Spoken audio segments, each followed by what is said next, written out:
Olgara biyaba isasa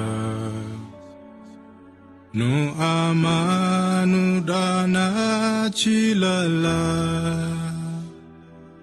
Edon bayenunda fujira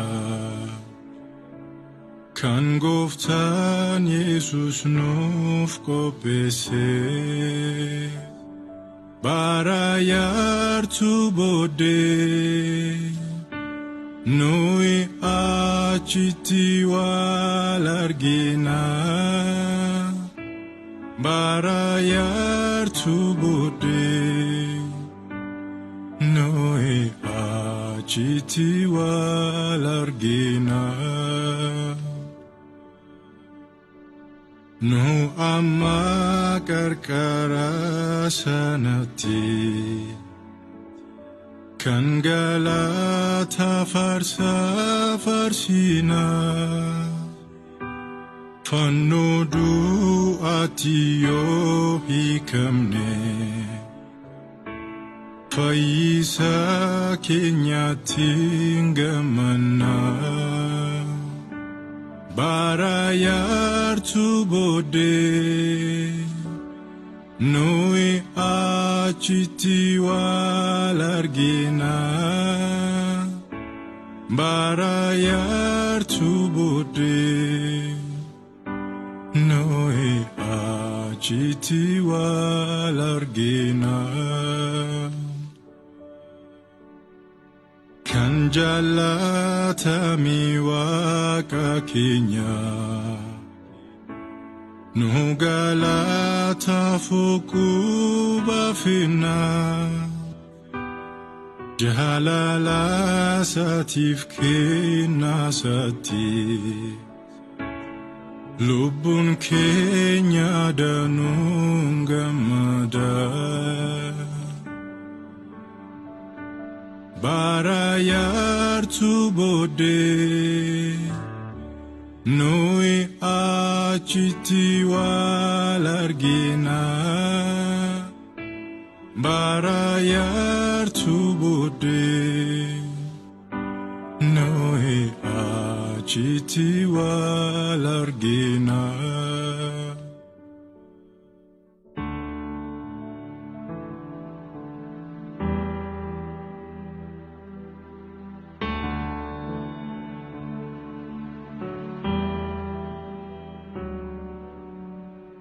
Olgara biyaba isasa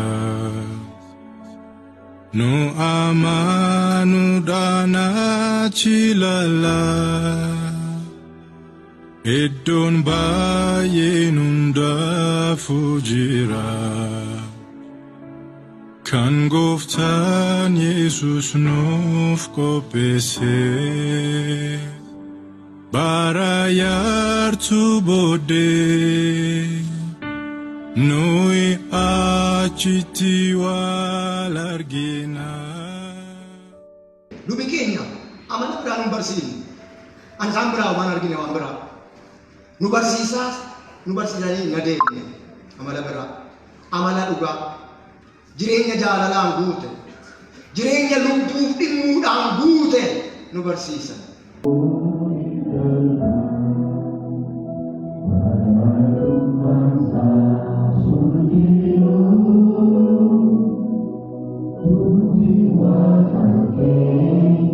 Galateeffannaa yaa Waaqayyo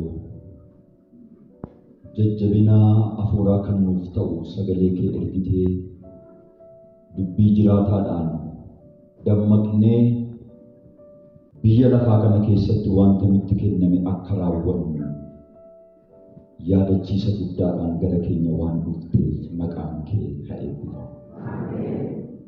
Fakkeenyaa abbaan keenya lubni fiixeen birrii nuuf taanee qajeelummaa isaan nutti agarsiisan dammaqina isaan nutti agarsiisan of kennuu isaan nutti agarsiisan kanatti yaa Waaqayyo jiraachuu akka dandeenyu maqaa gooftaa Yesuus Kiristoosiin ati nu gargaari. Jalqaba keenya miti xumurri keenya galgalli keenya akka kanatti akka nuu bareedu amantii koo eegeera jennee dhugaatti yaa Waaqayyo ija jabaachuu kan ittiin dandeenyu yeroo hundumaa si keessa jiraachuudhaan waan ati biyya lafaa kanarratti raawwadhaa xumuradhaa jettee nutti dubbatte hundumaa xumurachuu akka dandeenyu maqaa Yesuus Kiristoosiin hunduma keenya nu gargaara. Ayyaana ol waaqarraa hunduma keenyaaf baay'isi. Hafaa yeroo keenyaa afaa bara keenyaa hundumaatti nu geggeessi. Maqaa gooftaa keenya Yesuus Kiristoosiin si kadhanna. Yaa Abbaa keenya waaqarra kan jiraattu maqaan kee qulqullaa'u mootummaan kee dhufu jaalalli kee waaqarratti akkasuma lafas haa ta'u kan nu qabu buddeena keenya har'aa nuuf kenni yakkaa keenyas mudhiisi nus immoo kan nu yakkani akkuma dhiifnu qoramatti nu gashin hamaa nu bulchi malee mootummaan keetii humnis galannis bara baraan. Mataa keessan gadi qabadhaa yaada garaa keessanii ol fudhaa eebba godhadhaa. Ayyaanni gooftaa keenya Yesuus Kiristoos jaalalli Waaqayyoo tokkummaan Hafuura Qulqulluu hunduma keessanii wajjin haa ta'u. Noora. Seenaa gabaabaa luba fiixee birrii jorgoo. Lubi fiixee birrii jorgoo abbaa isaanii obbo Birrii Jorgoo fi haadha isaanii aadde Silgee Baarkoos irraa godina Qellem Wallaggaa aanaa Sayyoo ganda Shogoo Qabbannaa bakka jedhamutti duraan ala 20 bara 1926 dhalatan. Umuriin isaanii barnootaaf yeroo ga'etti barreessuuf dubbisuu qubee saabaatiin baratanii barumsa itti fufuuf carraa waan hin arganneef hojii qonnaa irratti bobba'anii of barsiisuudhaan carraaqqii godhanii afaan Amaariffaa fi herrega shallaguu baratanii sadarkaa barumsaa guddaa utuu hin qabaatin hojii guddaa hojjetaniiru. Kunis akka biyya lafaatti gowwummaa ta'ee ogummaa dubbii sagalee Waaqayyoo waan barataniif hojii lubi fiixee birrii goota amantiif aadaa Oromooti. Bara 1956 waldaan amantaa Shogoo Borootti jaarsolii waldaatti filatamanii hanga bara 1962tti geggeessaa waldaa ta'anii geggeessaa turaniiru. Utuu kanaan jiranii bara 1958 waamicha waldaan isaaniif gooteen mana barumsaa macaafa qulqulluu galanii waggaa 4 barumsa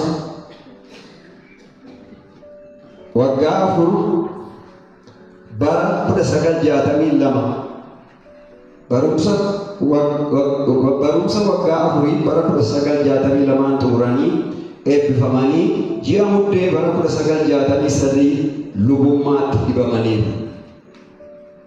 Bara 1964 ergama wangeelaa fudhatanii Gidaamii fi Begiitti ergamanii hanga bara 1970tti waggaa 6 hojjetanii waldoota hedduu dhaabanii namoota hedduu gara ifa Waaqayyootti deebisaniiru.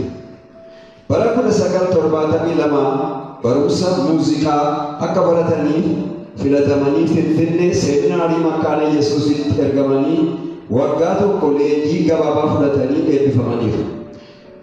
Bara dargii amantiidhaan mormaa ture sodaa tokko malee dhaabbatanii wangeela lallabuudhaan amantoota jajjabeessaa waan turaniif mootummaa dargiin ari'atamanii bara 1974 ji'a 2 maxxalayaa Damdolootti ji'a 3 immoo mana sirreessaa Damdolootti hidhamaniiru.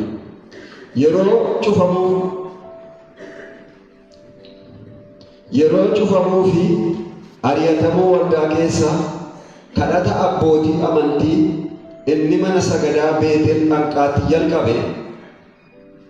Gartuu kanaa wajjin kadhachaa ergasii lubni kumsaa boroo deemsa waan dadhabaniif manni sagadichaas cufamee waan tureef mana jireenyaa luba kumsaa borootti kadhachuudhaan dhimma rakkoo biyyaa, dhimma cufamuu waldaa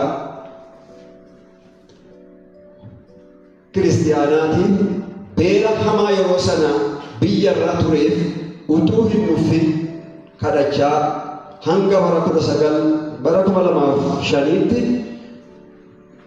hanga bara 2005 dhukkubsatanitti gara manaatti deebi'anitti tajaajila guddaa kennaniiru. Bara 1982 amma 1985tti sadarkaa Sinodoositti qindeessaa babal'ina dagaagina wangeelaa ta'anii hojii dargaggootaa irratti ramadamanii ol adeemtota waldaa wangeelatti guddisaa turaniiru. Bara 1985 ergama wangeelaa fudhachuudhaan Gidaamiitti ergamanii tajaajilaniiru. Bara 1986 amma 1987 waldaa Beetel Dhanqaatti lubummaadhaan tajaajilaniiru. Bara 1988 soorama ba'anii akkuma sanaan dhuunfaadhaan waldaa Beetel Dambidoolootti qacaramanii hamma bara 2005tti lubummaadhaan waggaa 17 guutuu amanamummaadhaan hojjechaa turaniiru. Bara 2000 ayyaana gaa'ela isaanii waggaa 50ffaa waldaa Beetel Dambidooloo keessatti sirna gaarii gammachiisaadhaan fi ho'aa ta'een ayyaaneffataniiru. Bara 2006 affeerraa mucaan isaanii Joorgoo godhee fi biyya hambaa Ameerikaa deemanii ji'a 3 achi turaniiru. Turtii isaanii keessa waldaa lammiiwwan Oromoo afaan isaaniitiin waaqeffatan Oromoota Siyaatal, Lankaastarii fi Filadelfiyaa keessa jiran manneen naanna'anii wangeelaan tajaajilaniiru. Lubi Fiixee Birrii Dorgoo utuu mana barumsaa hin seenin kennaa addaa fi dandeettii Waaqayyoo isaaniif qoodeen kitaaba barreessanii gabaarra oolchanii jiru. Kitaaboti kunis sirna ayyaaneffannaa waggaa 50ffaa gaa'ela isaanii irratti kitaaba seenaa luba Fiixee Birrii fi maatii isaanii jedhu barreessanii jiru. Kitaaba seenaa qabeessa seenaaf aadaa Oromoo jedhu barreessaniiru. Kitaaba barumsa gaa'ilaa jedhu barreessaniiru. Kitaabileen kun hundinuu maxxanfamanii gabaarra kan oolan yommuu ta'u, dubbistoota hedduu biratti fudhatama guddaa argatanii jiru. Lubi Fiixee Birrii Dorgoo bara jireenyaa isaanii keessatti wantoota gaggaarii raawwataniif qaamolee adda addaa irraa yeroo adda addaatti badhaasa argatanii jiru. Isaanis ayyaana gaa'ela isaanii waggaa 50ffaa gaafa ayyaaneffatan jaarsoliif amantoota waldaa irraa meedaaliyaa warqee qubaa, uffata aadaa garaagaraa badhaafamaniiru. Waldaan Makaana Yesuus biyya Itoophiyaa keessatti hojii wangeelaa hojjechuu fi mootummaa irraa guyyaa beekamtii argate waggaa 50ffaa isaa Finfinnee galma miiliiniyamiitti keessatti gaafa kabaje bara 2001 luboota gaa'ela isaanii waggaa 50ffaa kabajaniif bara dheeraa hojjetan namoota 50 yeroo badhaasan Sinodoosii kana keessaa luba Ulaafiitumaa fi luba Yaadasaa Dinqaa wajjin waraqaa ragaaf badhaasa argatanii jiru. Akka biyyaatti yeroo waldhabbiin naannoo Gambeellaa fi biyya keenya gidduutti ture jaarsolii araaraa ta'anii filamanii dhaqanii akka nagaan bu'uu fi ga'ee isaanii ba'anii jiru. Hawaasa naannoo biratti fakkeenyummaa gaarii kan qaban yeroo cidha gaa'ilaa namoota eebbisuudhaan warra wal komatan araarsaa turaniiru. Lubi Fiitee Birrii dhalatanii waggaa 24tti caamsaa 26 gaa'ila dhaabbatan. Lubi Fiitee Birrii haadha warraa isaanii aadde Dambalee Aagaarraa wajjin ijoollee dhiiraa 5 fi dubara 5 waliigala ijoollee 10 horaniiru. Itti dabalees ijoollee isaanii akaakayyuu 31 arganiiru.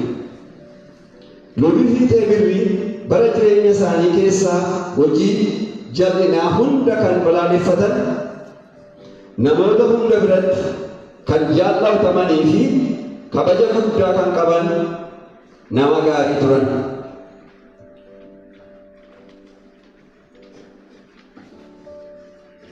Lubi Fiitee Birrii dhukkubaan qabamanii hospitaala Dambidolloo Finfinneetti yaalamaa turuudhaan dhalatanii waggaa 90tti bitootessa 17 2016 boqotanii sirni awwaalcha isaanii bitootessa 21 2016 bakka maatii firootnii fi jaallattoonni isaanii argamanitti mooraa mana sagadaa Beetel Dambidolloo keessatti geggeeffameera. Maatii firootaaf jaallattoota isaanii hundumaaf jajjabina hawwinaa mana sagadaa Beetel Dambidolloo bitootessa 21 2016.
Yaraga nugoja akamine goza Kenya. Yaraga akamine kesumuna tau Kenya. Goza watin baramara tiratuna hakwa Kenya. Bayaluni tujunina iya koko ulayana. Bagi Kenya amalaba kamajuda hatizana. Ya Jawada, Hosanna, Nabi Kenya. Yirama, Goza, Akamine, Goza Kenya. Mayoga, Kavaneyu, Kenya, Kenya, Konete. Maramara, Kotimira, Kokumara, Kuate. Yoaraga, Rameyu, Ramuvia, Lavarate. Naganda, Nagina, Managenya, Wakarate. Naganda, Naganda, Naganda, Naganda. Naginani, Kidirati, Kinawani, Davarati. Naganda, Naganda, Naganda, Naganda. Akaneyo, Akaneyo, Akaneyo, Kogagenya, Naganda, Naganda, Naganda, Naganda. Akinati, Kidirati, Kibagati, Nagotati. Amati, Kenya Kristiana, Uga. Wakil Abad Sana, Umar Wakati Berapa, Kendawa Nanduna, Roki Cina Satu Kali Yesus. Aku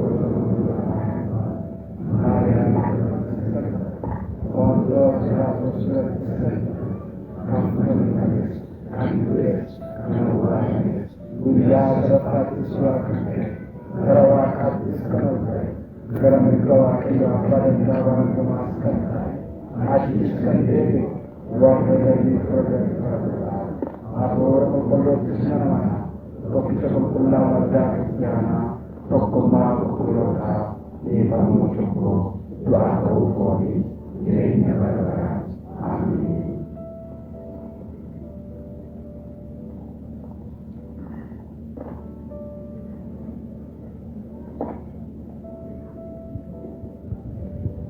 Yesus doakan jenis anak namni anak amanu yul iyu ni jaba utur kan anak amanu hindu innimo barabara hindu kita amin.